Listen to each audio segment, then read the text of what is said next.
Bernardo Silva, tout proche de rejoindre le Real Madrid. Les amis, j'espère que vous allez bien. Je suis très content de vous retrouver pour cette nouvelle vidéo. Mercato, ça s'arrête pas, le mercato estival s'annonce dingue du côté du Real. Il y a beaucoup de rumeurs, beaucoup de joueurs. Mais aujourd'hui, le Real a décidé de recruter Bernardo Silva. Il est désormais considéré comme une priorité absolue. Mourinho l'a personnellement contacté et lui a dit qu'il le voulait. C'est pourquoi Bernardo a décidé de mettre les discussions avec le Barça et l'Atleti en pause, nous dit Félix Diaz, une source qui est plutôt très fiable. Le Real voit en Bernardo Silva une excellente opportunité sur le marché. Mercato d'opportunité, on sait faire du côté du Real. Il sera disponible gratuitement et même à 31 ans, il aura 32 en août il me semble. Il a montré à Manchester City qu'il a encore beaucoup à offrir. Bernardo avait un pré-contrat avec le Barça, décidément on est sur leur côte, mais il peut être rompu, ça arrive. Alors moi, je suis très content de cette nouvelle, je suis pas du tout surpris de l'intérêt du Real Madrid pour Bernardo parce que déjà, c'est un top player. Il fait partie des meilleurs milieux de terrain au monde. Alors peut-être plus aujourd'hui, mais en tout cas ça l'a été. Ça reste un joueur de très très grande qualité qui a fait les beaux jours de Manchester City. Et qui plus est, comme je vous l'ai dit auparavant, c'est un joueur qui pourrait arriver libre. Donc encore une fois, un mercato d'opportunités, comme on l'a fait avec Konaté, comme on l'a fait avec Rudiger, Mbappé et plein d'autres. Alaba notamment. Mais là, on est quand même sur un joueur de très très grande qualité qui est peut-être sur la pente descendante. Oui, il n'est peut-être plus à son prime, mais ça reste un joueur de très très grande qualité. On a parlé de pas mal de joueurs, vous pouvez voir. Hier, on a fait une petite vidéo avec Randy. On a parlé de Calafiori, mais pas que. On a parlé aussi de pas mal de joueurs, de rumeurs. On a échangé un petit peu. La vidéo n'a pas très bien marché. 50 minutes. Je peux comprendre que ça refroidit. Mais je vous invite à aller la voir. Un format podcast assez chill, assez cool. Une discussion entre potes. Franchement, c'était cool. Mais aujourd'hui, on va s'intéresser à Bernardo Silva. 32 ans, fin de contrat fin juin 2026. Donc on s'en souvient, joueur portugais qui vient de Benfica, qui a explosé du côté de Monaco cette saison 16-17, notamment aux côtés d'un certain Kylian Mbappé, qui s'est révélé aussi à cette période. Alors il part du côté de Manchester City en 2017, c'est 9 saisons à City, 6 Premières Ligues, une Ligue des Champions, une Ligue des Nations avec le Portugal, un joueur très très important sous Guardiola, un des joueurs clés, un des artisans majeurs de la réussite de Manchester City, un joueur très intelligent, cérébral, qui est capable de dicter le tempo, d'avoir beaucoup de maîtrise, de contrôle.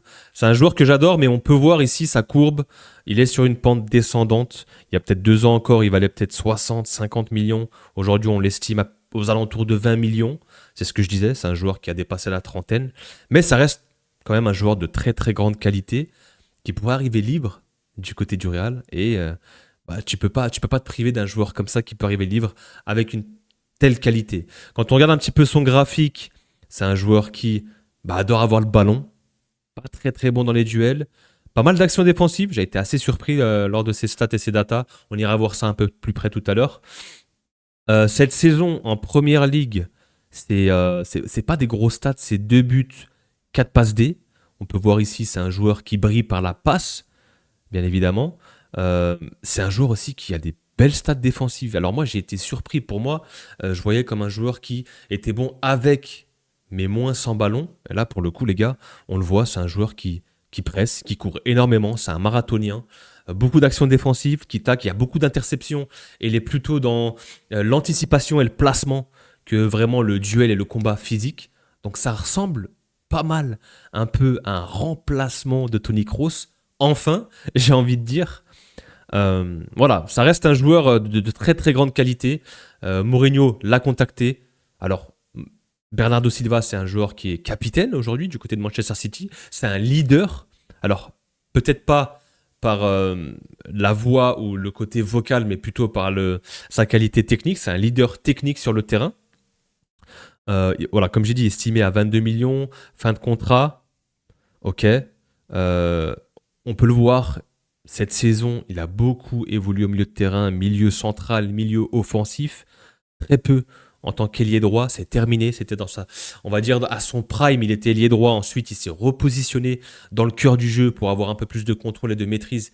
Peut-être qu'il a un peu moins d'explosivité. Il a plus ses jambes de 20 à 25 ans.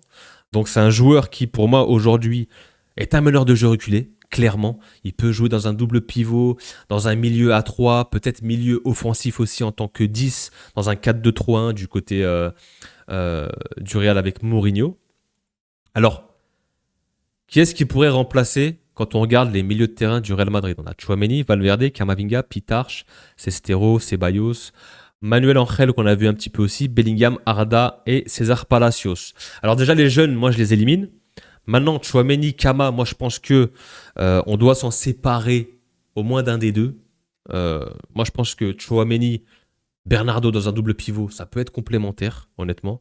Maintenant, Kama est beaucoup trop déçu et je pense qu'il faut le vendre. Il y a encore une valeur marchande de 50 millions, 45, 50, tu le fais partir en PL.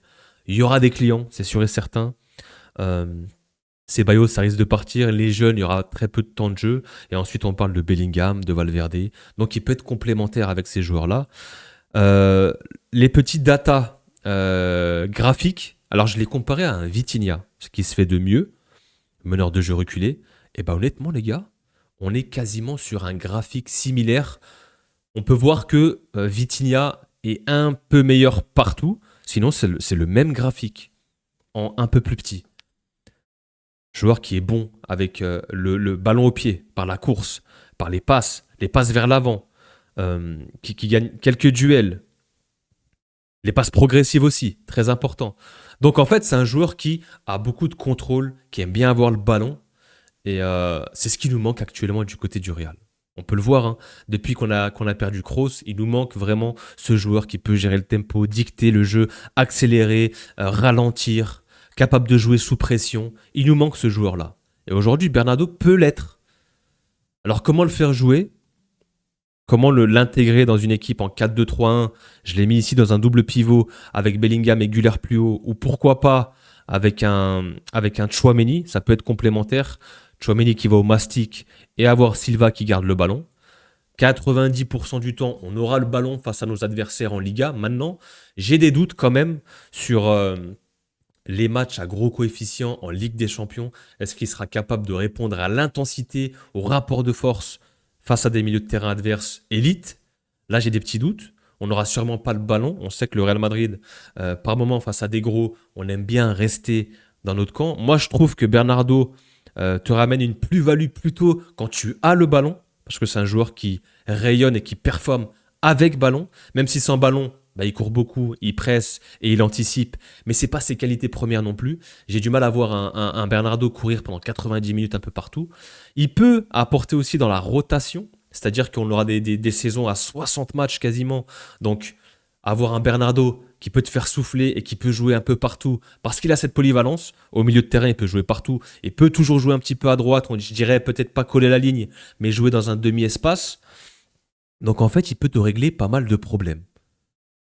Joueur polyvalent, qui est capable d'être dans la rotation, de faire souffler tes cadres, qui ramène du contrôle et de la maîtrise, ce qu'on n'a pas aujourd'hui. On a un Arda Güler, mais qui a un profil un peu à vocation offensive, là où Bernardo, cette saison et les dernières saisons, joue beaucoup plus bas. Comme j'ai dit, c'est un meneur de jeu reculé. Dans un double pivot avec Tchouaméni, ça peut être complémentaire, avec un Valverde aussi. Ou pourquoi pas jouer dans un 3-5-2, parce que je soupçonne Mourinho peut-être de jouer avec une défense à 3. Donc Konaté, Heusen, Gvardiol. Donc l'arrivée de Silva, de Bernardo, gratuite, te permet d'aller te renforcer ailleurs, de mettre un billet sur Gvardiol qui lui hésite, il ne sait pas s'il doit prolonger avec City ou venir du côté du Real, il est intéressé. Il y a encore du Calafiori, on l'a évoqué hier avec le frérot Randy, on parle de Bastoni, on parle encore d'un Galactique, peut-être, on verra après la Coupe du Monde, mais on le sait, Florentino Pérez, il adore craquer sur des joueurs qui ont brillé en Coupe du Monde. Donc un Michael Olise, un Erling Haaland, je ne sais pas, on a parlé de Julián Alvarez, est-ce que c'est réellement ce qu'on veut faire? En tout cas, on a peut-être une enveloppe de 100, 150, 200 millions pour un Galactique. Donc tu ramènes Bernardo Silva, il ne te coûte rien. Il t'apporte du nombre, de la qualité, du contrôle. Moi, dès le départ, j'étais un petit peu sceptique parce que je me suis dit c'est un joueur qui est dans le déclin physique. Mais en fait, je pense que sur le court terme, court moyen terme, peut-être pour allez, 2 ans, je pense qu'il peut t'apporter encore, il peut te rendre pas mal de services. Moi, je suis quand même content de la piste. J'espère que ça va se faire. On a vu que Mourinho l'a contacté personnellement. Donc, il y a vraiment cette connexion portugaise. On voit, hein, il y a beaucoup de Portugais qui sont ciblés. Mateus Fernandes, Bernardo Silva. On parlait des milieux de terrain du Paris Saint-Germain. Voilà, il y a peut-être une filiale ou une entente un peu portugaise qui se crée avec Mourinho. Mais aujourd'hui, c'est un profil qui nous manque en tout cas. C'est un profil qui pourrait faire énormément de bien au milieu de terrain. Alors, je ne le vois pas jouer titulaire et pendant 90 minutes en tout cas, mais dans la rotation, avec le nombre de matchs qu'on va avoir, avec la Coupe du Monde, les compétitions vont s'enchaîner, il peut faire du bien. Et honnêtement, c'est surtout une arrivée libre en fait. C'est un joueur qui vient libre de tout contrat. C'est une aubaine pour un joueur qui est aujourd'hui évalué aux alentours de 20 millions d'euros. Euh, L'ère Guardiola est terminée. C'était vraiment le, le joueur clé sous Guardiola. Je pense que lui aussi veut tourner la page. Et pourquoi pas rendre une ou deux piges du côté du Real. Encore une fois, c'est une vision court-termiste parce que tu pars pas sur un profil jeune comme par exemple Mateus Fernandez, mais encore une fois, c'est libre. Aujourd'hui, tu me dis tu vas chercher Bernardo pour 30-40 millions, je te dis non.